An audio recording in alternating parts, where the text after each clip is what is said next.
예, 안녕하세요. 안녕하세요. 예. 우리 한청단하고 이제 미래학교가 오랫동안 준비했던 이순신 프로젝트, 이제 그게 이제 결실이 이제 맺어질 때가 된 듯 합니다. 2025년도 4월 28일 서울 중구청에서는 이제 충무공 이순신 역사공원 비전 선포식을 했어요.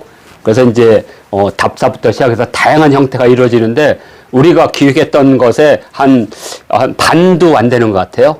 그 추진 방식이. 근데 그건 뭐 공무원 사회가 안고 있는 범위의 한계가 있기 때문에 시민사회단체가 결합해서 좀 더 나은, 예를 들어서 뭐 을지로 삼가역을 이순신 테마역으로 한다든가 뭐 여러 가지 답사라든지 전통놀이 이순신과 관련된 이런 것들이 결합되면 아마 상당히 좋은 시너지. 그 다음에 을지로 이 주변에 있는 상가가 이제 그런 이순신 관련된 굿즈를 만들어서 뭐 그래서 여기는 이제 그런 게 많거든요. 여기 장충단에 족발집도 있고 여기 맥주 타운도 있고 그다음에 골뱅이 타운도 있고 신당동 떡볶이도 있고 이런 것들이 이순신 프로젝트와 연결되면 상당히 좋은 효과가 나올 것이다. 그런 의미에서 우리가 한 4년을 준비를 했는데 막상 이제 이순신 TV를 유튜브 채널로 만들었는데 거기에 우리가 했던 성과들이 잘 드러나지를 않았어요. 그래서 오늘 긴급하게 이순신 역사, 그러니까 이걸 매주 하는 건 아니고 이제 필요에 따라서 우리가 이 근거 자료를 만들기 위해서 이걸 하는데 오늘은 이제 이순신 역사 유적인데 많은 분들이 이순신 하면 다 충남 아산을 떠올리게 돼요. 근데 충남 아산은 이순신 장군이 묻혀있는 묘소와 그다음에 어머니와 부인의 고향이에요. 그래서 이순신 장군이 서울에 살다가 청년 시절에 서울에 와서 이제 과거 시험 보기 전까지 한 10년 남짓 아산에 사셨어요. 그래서 그거 제외하고는 이순신 장군의 초년 시절과 청장년 시절은 대부분 서울에서 이루어지게 돼요. 그 다음에 이제 부임지 갔다 오다가 이제 40대가 넘어서 이제 남해 지역에서, 그죠? 이제 임진왜란이 일어나면서 임진왜란 바로 직전 1년 전에 가셨으니까 그래서 돌아가실 때까지 약 8년에서 9년을 거기서 계신 거예요. 그러니까 대부분의 이순신 장군 관련 유적은 서울 쪽에 많습니다. 그래서 오늘은 이제 그 얘기를 이제 해드릴 거고요. 또 하나는 우리가 이순신 문화유산을 잡을 때는 이순신 장군의 생애와 관련된 것만 보는 것이 아니라 이순신 장군 사후에 이순신 장군과 관련된 여러 가지 선양 사업들이 이루어져요. 예를 들어서 뭐 정조임금이 뭐 여기 보분단에서 이순신 장군 가족들을 불러서 정조임금의 친위 세력과 왕권을 강화하기 위해서 충성이 있는 충효가 가득한 이순신 장군의 가문은 임진왜란 병자호란 거치면서 많은 분들이 전쟁에서 희생을 하셨어요. 그러니까 한마디로 조선의 충효 가문인 거죠. 그래서 그런 충효 가문을 국가에서 불러서 대우해 줌으로써 국왕에 대한 충성, 국가에 대한 충성을 이렇게 상징적으로 만드는 거죠. 그런 유적지부터 해서 근대에 충무공 전서가 출간이 되면서 우리가 몰랐던 충무공에 대한 이야기들이 많이 만들어져요. 그리고 나서 이제 막 영화도 만들어지고, 그러니까 이런 것들이 다 이순신 장군 관련된 문화유산에 포함돼야 되는 거죠. 근데 우리는 어떤 사안을 볼 때마다 꼭 그분의 태어난 곳, 뭐 돌아가신 곳, 묘소, 사당 이것만 생각하는 거죠. 그래서 서울시에 얼마나 이순신과 관련된 문화유산이 있는지를 소개하면서 우리가 미처 몰랐던 여러 가지 이순신 장군의 관련 유적도 소개를 해드리려고 합니다. 그래서 자, 1강이 충남 아산 지역입니다. 일단 왜냐하면 여기는 이순신 장군과 관련된 최초의 사당인 국가사당이 여기 들어가, 현충사는 국가사당에 들어가니까요. 그래서 보겠습니다. 자, 뭐 이것은 뭐 제가 그냥 올려놓은 거고요.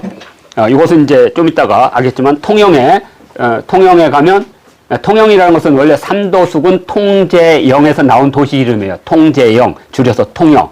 그리고 충무로 바꾼 것은 충무공 이순신의 시호가 충무니까. 그러니까 충무와 통영은 서로 깊은 관련을 맺고 있는 거죠.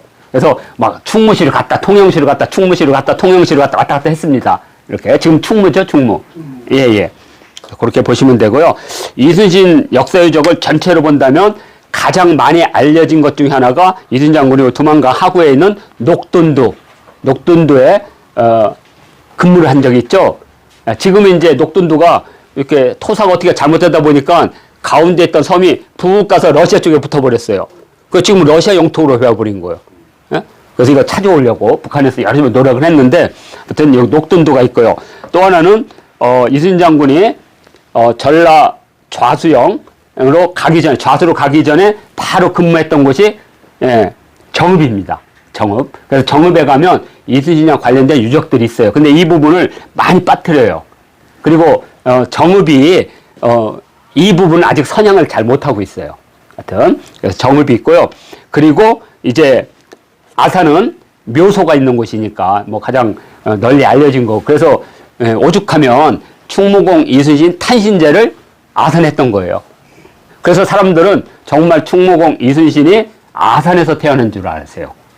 그래서 그게 아니고 여기 충무로라고 하면, 충무로가 왜 생겼겠어요?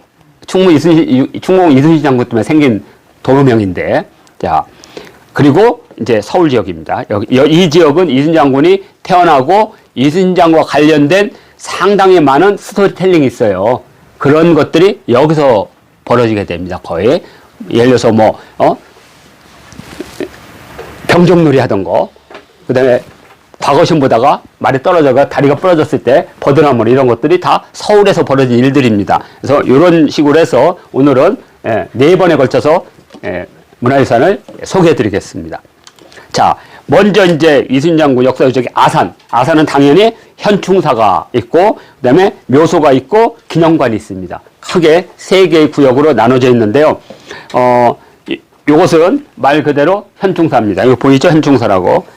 오늘은 뭐 이렇게 깊이 있게 소개는 하지 않고 이런 것들이 있다는 전체적인 공간적인, 그러니까 이것을 우리가 뭐가 하면 공간 유적이라고 그래요. 그러니까 이제까지 역사는 대부분 시간 단위로만 공부를 했어요.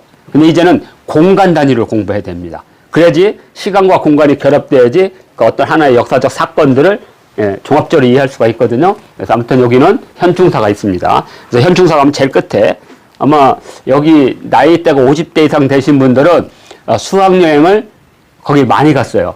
제가 가장 싫어하는 방식입니다. 왜냐면, 그죠?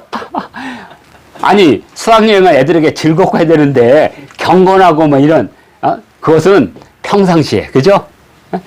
하여튼, 우리가 충청도 사람이라, 정말 충남 아산, 많이 가서, 그리고 갔다가 그 수덕사 들렸다가 오는 게 저희 수학여행 동선이었습니다. 웃으시니까 가보셨구나. 중학교 때만 가고. 맞습니다. 하여튼, 여기가 현충사고요. 그 주소는 이렇게 되어 있습니다. 아산시, 염치읍, 백암리, 방화산. 너무 기억 잘 하시는, 그죠? 그리고, 숙종 시기 때 사당이 건립되어 있고요. 요 현충사는, 이제 뒤에 나올 겁니다. 서울시에. 서울 역사유적 할 때 현충사와 깊은 관련을 맺고 있는, 그래서 숙종이 현충사라는 현판을 내려준 거, 이 정도로 하면 되고요. 다음이 여기 뭐 정념은, 그 이순신 가문 후대에 오면 그런 충효가 있으면 거기다 이제 그 정렬하는 교지하고 현판 내려주거든요. 그게 이제 여기 모셔져 있는 거고요. 그냥 빨리빨리 넘어가겠습니다. 정념은. 이게 이제 현충사 전체의 유적 공간이니까요. 그리고 여기는 이순신 장군이 과거 시험 보기 전까지 활을 쏘고 무예를 단련했던 뭐 활터 뭐 이렇게 돼 있습니다. 여기 다 돼 있죠? 그냥 바로바로 넘어가겠습니다. 자, 이렇게 돼 있고요. 이제 이곳이 바로 이제 충무공 묘소가 되겠습니다. 이렇게. 그리고 이쪽에 있는 고택은 부모님이 어머니의 고택이에요. 근데 많은 분들이 이순신 장군이 여기서 출생했다고 생각하시는 거예요. 이걸 생가로 아시는 분이 많아요. 이건 생가가 아니고 이순신 장군이 살았던 고택입니다. 물려받아서. 그리고 처가는 온양방씨, 아주 유명한 집안입니다. 이 집안은 오늘날 여수 이쪽 강진 지역의 상당 부분 토지와 어업권을 가지고 있던 집안이에요. 이순신 장군이 해전을 끊임없이 갈 수 있던 것은 그 지역의 처가가 갖고 있는 경제력과 그 친연관계, 토호들의 친연관계, 이것 때문에 상당 부분 군자금을 받을 수 있었던 겁니다. 근데 그런 걸 이해하지 못하면 이순신 장군은 진짜 뭐가 찢어지게 가난한 걸로 알고 있어요. 그래가지고는 군대를 운영할 수가 없어요. 그러면 수탈을 해야 되니까. 그죠? 그런 이제 여러 가지 조건들이 이순신 장군이 해전에서 23승을 할 수 있었던 요소들입니다. 하여튼 이 온양은 처가와, 그러니까 어머니부터 다 물려받았죠. 그 다음에 처가로부터 다 물려받았죠. 처가가 또 외동이었으니까. 이것이 이순신 장군에게 부정부패하지 않고 청렴하게 살 수 있는 경제적 기반이 되지 않았을까. 하여튼 온양은 그런 땅이다. 그렇게 이해하시면 되고요. 돌아가신 후에 이제 거기서 사셨으니까 서울 지역에 무덤을 둘 수가 없잖아요. 서울 여기 중심이었으니까, 여기가 중부였으니까. 그러니까 할 수 없이 묘소를, 왜냐면 덕수이시기 때문에 덕수에다가 무덤을 둘 수 있는데 그것도 안 되고, 그래서 할 수 없이 온양으로 가게 된 겁니다. 그러다 보니까 이제 사당도 이제 온양으로 갈 수밖에 없는, 이렇게. 그래서 온양이 충무공 이순신의 중심지처럼 인식하게 되는 결정적인 계기가 되는 듯합니다. 왜냐면 이제 우리가 이순신 역사문화 지도사를 할 때 이순신 장군의 생애라든지 전투 이게 쭉 있었지만, 오늘은 유적에 대한 간단한 소개만 하기 때문에 깊은 얘기는 하지 않겠습니다. 자, 그리고 이제 마지막으로 이제 충무공 이순신 기념관 이렇게 돼 있습니다. 뭐 이순신 기념관은 여기만 있는 건 아니고, 뭐 서울에도 있고, 그다음에 해군사관학교도 있고, 육군사관학교도 있고 많이 있습니다. 그렇지만 일단은 국가에서 만든 최초의 기념관이기 때문에 여기 이순신 장군 관련된 여러 가지 유물이나 이런 진품들은 다 여기에 있으니까. 그래서 잘 아시죠? 여기 교육관 가가지고 또 영화 봐야죠. 한 25분짜리. 하여튼 자, 이렇게 해서 아산이 이렇게 돼 있고요. 마지막으로 이순신 장군이 이제 정읍 현감으로 있었다가 이제 전라 좌수가 되는 거니까 그때 이제 선정을 베풀었던 것 같아요. 선정을. 그래서 유애라는 것은 사랑을 남기다는 뜻입니다. 사람을 남기다, 사랑. 유애사. 그래서 이것은 정읍에 있는 사람들이 이순신 장군이 떠난 후에 세운 이순신 추모 기념 사당이에요. 이순신 장군. 그리고 여기 정읍 충렬사는 해방 이후에 정읍 사람들이 세운 사당이에요. 그러니까 유해사가 훨씬 오래된 거고, 그 다음에 충렬사는 뒤에 생긴 겁니다.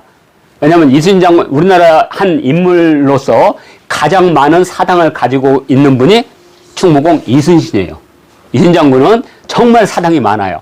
뭐 충렬사, 충무사 해가지고 그렇게 이해하시면 되고요. 요 충렬사를 기반으로 해서 그 주변에 요 충렬사를 주변으로 해서 이순신 장군을 기념하기 위해서 만든 공원이 충무공원이 되겠습니다. 그러니까 정읍에는 이렇게 3개, 충무공원, 그리고 충무공원 안에 충렬사, 그리고 좀 멀리 떨어져서 유해사, 이렇게 해서 정읍도 충무공 이순신과 관련된 역사가 깊은 곳이라는 정도. 그러니까 정읍 사람들이 좀 이걸 알아줬으면 좋겠어요. 그래서 아산, 정읍, 서울, 그 다음에 저쪽 남해 충무부터 시작해서 여수, 그 다음에 완도, 그죠? 이런 데가 함께 진도까지. 왜냐 고금도하고 진도는 이제 명량이 있었던 곳이니까, 을들목이 있었던 곳이니까, 이렇게 해서 한 6, 7개 도시가 4월 28일 전후해서 충무공 주관으로 좀, 왜냐면 한국사에서 무너질 수 없는 위대한 사람이 세종대왕과 충무공이에요. 이건 막을 수가 없어. 그래서 우리 같은 그 단체는 애국 마케팅을 해야 되니까. 그래서 우리는 이순신 승경도와 승남도와 승경도죠. 이순신 승경도와 해전 승첩도 그거 준비하고 있으니까. 그래서 2개죠. 이렇게. 그리고 현장 답사. 이렇게 해서 아산과 정읍에 대한 이순신 장군의 문화유산 소개를 이렇게 해서 마치도록 하겠습니다.